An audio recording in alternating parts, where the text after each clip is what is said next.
Саламатсыздарбы? Аалам Алпы Айтматовду даңазалоо.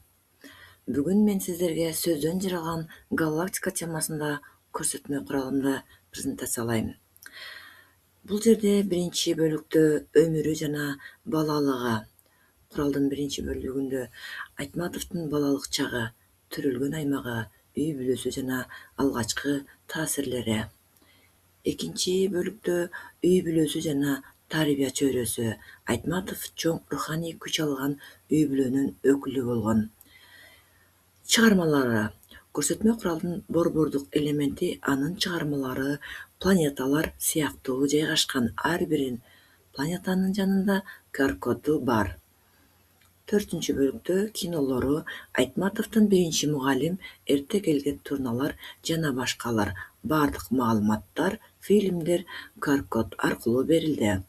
Адабий дүйнөсү жана ааламга чыккан нуру. Бул бөлүк көк асман фону менен берилди. Көк түс чексиздик, ойдун бийиктиги, дүйнөлүк деңгээл дегенди билдирет. Асманда учуп жүргөн бүркүт бар.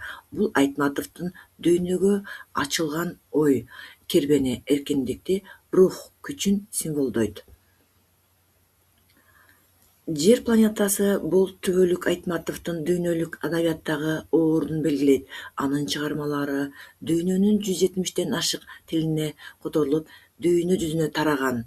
Күйүп турган шам кичинекей сөз чырагы. Бул шам көрсөтмө куралдын жүрөгү. Ал Айтматов сөзүнүн түбөлүктүүлүгүн, руханий жарыкты, адамдык баалуулукту билдирет.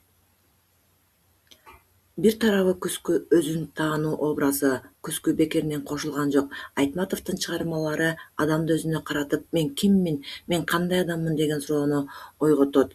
Бардык маалымат QR-код менен бириктирилген. Куралда сабактын конспектиси, окуучулар үчүн текст, чыгармалар, кинолор боюнча маалымат. Айтматов айткандай, сөз адамдын жүрөгүнөн туулган жарык. Бул көрсөтмө куралда нукура кыргыз адабиятын даңазалоо, Айтматов ааламын бүгүнкү муунга жеткирүү максатында минимализм стилинде жараттым. Көңүл бурганыңыздарга чоң рахмат.